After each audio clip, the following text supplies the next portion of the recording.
हर व्यक्ति को पूरा अधिकार क्षेत्र स्वायत्त है कि वो निर्वाह करे, अभ्यास करे, प्रसारित करे, प्रचार करे अपने धर्म को। हमेशा पूर्णतया 100% मुसलमान ही वक्फ पे रह सकते थे। इसी प्रकार से सीईओ, ये मजाकिया प्रावधान है, मजाकिया है, मुस्लिम वक्फ बोर्ड का सीईओ भी नॉन मुसलमान हो सकता है। और जिसको लोग समझ नहीं पाते हैं आसानी से, मैं आपको सरल रूप से बता दूं, वक्फ बाय यूजर का मतलब क्या है। बहुत सारे ऐसे विवाद हैं जहां पर सरकार ने ही वक्फ की जमीन पे इंक्रोचमेंट कर दिया है।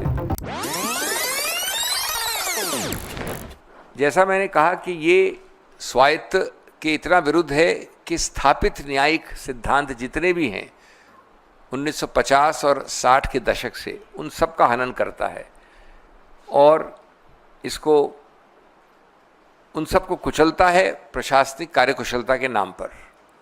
पहला, मैं 7-8 बिंदु आपको जल्द से गिनवा देता हूं। पहला, 2 अनुच्छेद हमारे पार्ट 3 में मानव अधिकार के विशेष रूप से बहुत महत्वपूर्ण हैं। पार्ट 3 जिसको मानव अधिकार का वर्ग कहते हैं, उस पर सभी बहुत महत्वपूर्ण प्रावधान हैं, लेकिन विशेष रूप से 25 और 26 बड़ा स्पष्ट रूप से कहता है कि हर व्यक्ति को पूरा अधिकार क्षेत्र स्वायत्त है कि वो निर्वाह करे, अभ्यास करे, प्रसारित करे, प्रचार करे अपने धर्म को, और अपने धर्म से संबंधित संस्थाओं को चलाए, मैनेज करे, उसमें बैठे, उसमें चुनावित हो, इत्यादि इत्यादि। कोई ये नहीं कह रहा है कि ये अधिकार जो सांविधानिक अधिकार हैं ये पूरे एब्सोल्यूट हैं, इनमें कोई सीमा नहीं है। सीमा भी लिखी गई है संविधान में, 3 सीमाएं लिखी गई हैं। पब्लिक ऑर्डर, सार्वजनिक व्यवस्था यानी बदले कोई, स्वास्थ्य हेल्थ, और नैतिकता मोरालिटी। ये 3 शब्द संविधान ने खुद ने डाल दिए प्रतिबंध के रूप से। और आप देखेंगे, जैसे मैं बताता हूँ आपको उदाहरण के तौर पे, कि ये 3 दूरगामी रूप से भी कोई संबंध नहीं रखते वक्फ एक्ट से। कोई इसमें ऐसा प्रावधान नहीं है जो सार्वजनिक कानूनी व्यवस्था को बचाने के लिए किया गया हो। कोई इसमें ऐसा प्रावधान नहीं जो स्वास्थ्य के लिए किया गया हो। कोई इसमें ऐसा प्रावधान नहीं है जो सार्वजनिक नैतिकता या पब्लिक मोरालिटी के लिए किया गया हो। तो इस प्रावधान पे, जैसा मैंने कहा, 60 साल 70 साल पहले, 50 के दशक में और उसके बाद 60 के दशक में, मैं आपको कानून से बोर नहीं करूँगा, बड़े महत्वपूर्ण जाने माने 5 खंडपीठों के आदेश हैं उच्चतम न्यायालय के, विस्तार से व्यापक निर्णय हैं। रतिलाल गांधी है, तिलकायत गोविंद लाल जी महाराज के नाम से है, जिसने कहा है कि किसी रूप से अगर आप किसी ऐसे वर्ग की संस्थाओं को स्वायत्तता से हटाएंगे, उनके ऊपर नियंत्रण इतना करेंगे कि उनका स्वायत्व खत्म होता है, तो वह असंवैधानिक है। इस मूल 60-70 साल पुराने सिद्धांत को ये कानून बेरहमी से हनन करता है। और इस उल्लंघन से वो जो मूल हिस्सा है, जो हृदय है और जो आत्मा है संविधान की, उसको भेदता है, छेदता है। दूसरा बिंदु, एक प्रावधान है 11, और मैं आपको स्पष्ट कर दूं कि 11 के बारे में उच्चतम न्यायालय ने आज कुछ नहीं कहा अपने आंतरिक आदेश में, लेकिन हमारी दलील होने वाली है, ऑलरेडी है, और विस्तार से सुनेंगे तो होगी। तो जैसा मैंने कहा कि मैं आपको सिर्फ एक अपना पक्ष और तर्क रख रहा हूँ, मैं किसी रूप से पूर्व निर्णय नहीं देना चाहता किसी चीज़ के ऊपर। हमारी दलील ये है कि एक प्रावधान है 11, उसमें 100% नामांकन का प्रावधान कर दिया है, यानी चुनावित कैटेगरी को हटा दिया है। नामांकन कौन करेगा? प्रदेश सरकार। जब 100% नामांकन होगा तो क्या रही स्वायत्तता की नाम, क्या रहा संस्थापिक स्वायत्तता, क्या रहा स्वतंत्रता? ये एक मुद्दा है। तीसरा मुद्दा जिस पे आज माननीय उच्चतम न्यायालय ने प्रतिबंध लगाया है और उसका पुरजोर तरीके से स्वागत करते हैं, वो हैं 2 प्रावधान 9 और 14। 9 डील करता है केंद्र की काउंसिल से। उस काउंसिल में अभी तक ये याद रहे, अभी तक जो कानून चल रहा था 2013 का था, उससे पहले 1995 का था, जिसको 13 ने संशोधित किया। उसके भी पहले और 13 तक या अभी भी जो कानून चल रहा है, क्योंकि ये तो सिर्फ एक अमेंडमेंट है, संशोधन है, कानून अभी भी 95 वाला है, हमेशा पूर्णतया 100% मुसलमान ही वक्फ पे रह सकते थे। और इसमें कोई ऐसे आश्चर्य की बात नहीं है। हमने पार्लियामेंट में और बाहर भी कई आपको उदाहरण दिए। कर्नाटक का Hindu religious act, Jagannath temple का, माता वैष्णो देवी का, इधर अपने तिरुपति का, काशी विश्वनाथ का, सिख गुरुद्वारा एक्ट, कई हैं जिसमें ये बड़ा स्पष्ट है कि सिर्फ उसी समुदाय, उसी धार्मिक वर्ग के लोग ही उसका संचालन कर सकते हैं, और ये स्वाभाविक है, इसमें कोई नई बात नहीं है। तो ये दो प्रावधान हैं 9 और 14। इसमें पहली बार प्रावधान ये है कि संभवतः थ्योरेटिकली जहाँ तक काउंसिल का सवाल है तो 12-22 में से नॉन मुस्लिम हो सकते हैं। मैं आपको संक्षिप्त में बता रहा हूँ कि है तो प्रावधान बड़ा लंबा चौड़ा और विकसित, लेकिन 22 टोटल हो सकते हैं, उसमें से 12 तक नॉन मुसलमान हो सकते हैं। केंद्रीय काउंसिल जो है वक्फ। जो दूसरा प्रावधान है 14 नंबर, वो बोर्ड्स के बारे में है। बोर्ड्स में 11 में से 7 नॉन मुसलमान हो सकते हैं।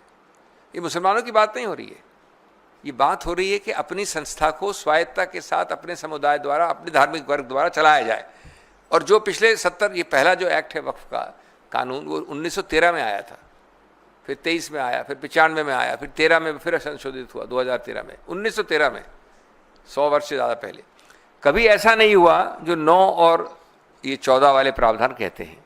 और आप आज कल भी हमने दलील की, पक्ष रखा उच्चतम न्यायालय के सामने, कुछ प्रश्न उत्तर भी हुआ, जो आज रिपोर्ट भी हुआ है कि क्या आप सिख गुरुद्वारा एक्ट में किसी और मुसलमान को डालेंगे, क्या वैष्णो देवी श्राइन में किसी मुसलमान को बिठाएंगे, इत्यादि इत्यादि। और बड़े अजीबोगरीब प्रावधान। एक प्रावधान है कि अगर 100% हम लोग 100% लोग हैं, अविश्वास मत करें इस आदमी के ऊपर जो हमारा अध्यक्ष है, बोर्ड का अध्यक्ष ये है, हम लोग सब 100% अविश्वास मत डाल दें इसके ऊपर, उसको हटा नहीं सकते जब तक कि सरकार नहीं हटाए उसे। इसमें क्या गणतंत्र रहा, लोकतंत्र रहा, स्वायत्त रहा, अपने आदमी को अपने आप चुनना या उस पर विश्वास होना कहाँ रहा। इसी प्रकार से सीईओ, ये मजाकिया प्रावधान है, मजाकिया है, मुस्लिम वक्फ बोर्ड का सीईओ भी नॉन मुसलमान हो सकता है। सीईओ को आप कई नामों से बुला सकते हैं, जो मैनेजर कह लीजिए, जो दिन प्रतिदिन काम चलाता है, गुरुद्वारा कमेटी के प्रबंधक होते हैं कई सीनियर वरिष्ठ, वो सिख ही नहीं हो। ये प्रावधान है सीईओ के बारे में। और ये बता दूं मैं आपको कि पहले सब प्रावधान इसमें विपरीत थे इसके।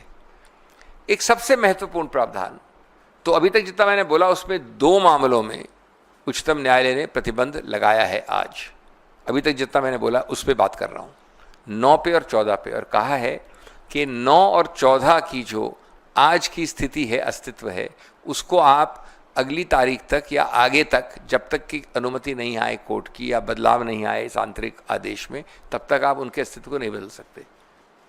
नियुक्तियां या रिक्त स्थान को भरना या अदला बदली करना नहीं कर सकते आप। तो इन 2 पे तो आज ही हो गया है। एक तीसरे मुद्दे पे आज और आंतरिक आदेश हुआ है, जो अत्यंत महत्वपूर्ण मुद्दा है और जिसको लोग समझ नहीं पाते हैं आसानी से। मैं आपको सरल रूप से बता दूं, वक्फ बाय यूज़र का मतलब क्या है। वक्फ बाय यूज़र जो एक फ्रेज़ है, लगभग 150 साल से हमारे कानून में चल रहा है। ये मामला प्रिवी काउंसिल तक गया। 2 निर्णय अभी हाल में हुए 10 वर्ष के अंदर, एक अयोध्या, उससे पहले एक एम सिद्दीकी। उसमें पुराने 100 वर्ष के सब निर्णय कोटेड हैं, जिनको रुचि है वो उसको खोल के पढ़ लें। और इन सब में ये कहा गया है कि वक्फ बाय यूज़र सिंपली यही है कि आदमी अपने उद्देश्य द्वारा, अपने कार्य द्वारा, अपने कर कमलों द्वारा, अपने बोलने द्वारा, अपने दर्शाने द्वारा एक वक्फ बना सकता है। ये आवश्यक नहीं है कि वो लिखित रूप से उसको प्रमाणित करे, एक रजिस्टर्ड डीड बनाए, एक डॉक्यूमेंट उपजाए। और ये हक मुसलमान का वक्फ के विषय में सैकड़ों साल पुराना है। अब इस संदर्भ में इसमें एक प्रावधान था हमेशा 100 साल से, 1913, 1923, 1995, 2013 में 3R एक प्रोविजन 3(r), जिसमें वक्फ बाय यूज़र को देखा गया था, संज्ञान लिया गया था, उसको माना गया था, उसके अस्तित्व को, जो कि 100 साल पुराना केस लॉ में है। एक पेन की स्याही के एक टिक से वो पूरा 3R को डिलीट कर दिया। इसमें डिलीट का मतलब है कि वक्फ बाय यूज़र का आज कानूनी कोई अस्तित्व नहीं, अगर आप कानून को पढ़ें जैसा है आज।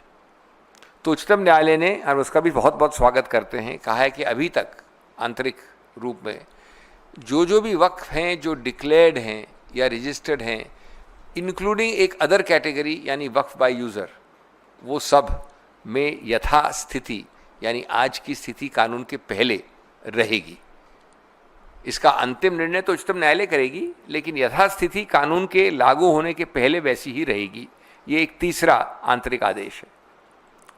और बिंदु हैं जिनको अभी तक निर्णित नहीं किया उच्चतम न्यायालय ने, और हम आशा और विश्वास करते हैं कि अगली तारीख जो 5 तारीख है उसमें बहुत सारे ऐसे निर्णयों का निर्णय होगा। उनमें से एक मुख्य है जिसका निर्णय हमारे पक्ष में अभी नहीं हुआ है, लेकिन मैं आपको समझा दूँ। वो है 3 प्रावधान 3C, उसका सब क्लॉज 1, 2 एंड प्रोवाइजो, और साथ साथ 36 और सब क्लॉज 7A और 10। ये बड़ी अजीबोगरीब चीज़ कहता है, जो हम अगली बार पक्ष रखेंगे उच्चतम न्यायालय के सामने। अभी हमने दलील की, उसमें कोई ऑर्डर नहीं हुआ है। ये बड़ा रोचक पक्ष है। क्या है? मैं किसी कारण से, द्वेष से, प्यार से, गुस्से में, कैसे भी इनके बारे में और इनके वक्फ बारे में आरोप कर देता हूँ। एक बड़ी विस्तार से एक चिट्ठी लिख के कलेक्टर को भेज देता हूँ। कलेक्टर, जो कि पूरी तरह से सरकार का नुमाइंदा है, किसी भी कारण से उसको एक डिस्प्यूट करार कर देता है। विवाद शब्द इस्तेमाल है, विवाद। उसको कोई कारण देने की जरूरत नहीं है कि ये कितनी हास्यास्पद है, विवाद, ये हो ही नहीं सकता इत्यादि। उसने उसको डिस्प्यूट करार किया। जैसे ही वो डिस्प्यूट करता है तो 3 प्रावधान आ जाते हैं, अजीबोगरीब प्रावधान। पहला प्रावधान कि जब तक वो कलेक्टर जो 100% सरकार का नुमाइंदा है, वो उस विवाद को निर्णित नहीं करे, तब तक ये पक्ष जो मिस्टर इमरान प्रतापगढ़ी का है वो वक्फ नहीं माना जाएगा। वक्फ, वर्ड्स एग्जैक्ट पढ़ दूं मैं आपको, shall not be treated as waqf property. जब तक कब? जब तक मैं कलेक्टर निर्णित कर रहा हूं। और याद रहे, कलेक्टर सिर्फ नुमाइंदा सरकार का नहीं है। बहुत सारे ऐसे विवाद हैं जहां पर सरकार ने ही वक्फ की ज़मीन पे इंक्रोचमेंट कर दिया है। इनका कहना है कि आप मेरी ज़मीन पे बैठे हो, उसी को विवाद बना के तब तक ये कंप्लेनेंट हैं, तो भी इन्हीं के विवाद के आधार पे इन्हीं की वक्फ प्रॉपर्टी नहीं में रहेगी जब तक विवाद नहीं निर्णित होगा। ये आपको विश्वास है तो आप उठा के पढ़ लीजिए। इसमें 3C कैपिटल 2 ब्रैकेट प्रोवाइजो। अब इसके 2 और परिणाम हैं।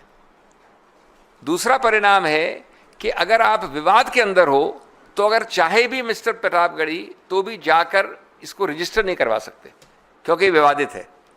तो रजिस्ट्रेशन प्रतिबंधित है। जो ये एक्ट चाहता है कि रजिस्टर हो, लेकिन साथ साथ दूसरे आवाज में कहता है कि जब तक ये विवाद तब तक रजिस्टर नहीं कर सकते, कोई रजिस्टर करेगा नहीं। और तीसरा, जब तक आप रजिस्टर नहीं करेंगे तो आप किसी कोर्ट कचहरी नहीं जा सकते। यह है 36 ब्रैकेट 7A ब्रैकेट 10। 2 है प्रावधान। अब देखिए, ये चक्रव्यूह जो बनाया है, ये पूरा चक्रव्यूह है। इस चक्रव्यूह में बड़े से बड़ा योद्धा अभिमन्यु भी नहीं निकल सकता पहले तो। और उससे ऊपर मजाकिया है कि कलेक्टर को कोई समय सीमा नहीं जब तक विवाद निर्णित करे। तो इनके बच्चे और पोते भी उसको विवाद में चल, तब तक वो वक्फ नहीं रहेगा। और विवाद का वक्फ नहीं रहेगा तो रजिस्टर नहीं होगा, रजिस्टर नहीं होगा तो कोर्ट नहीं जा सकते। तो ये प्रावधान हम बड़े मजबूती से रखने वाले हैं कोर्ट के सामने।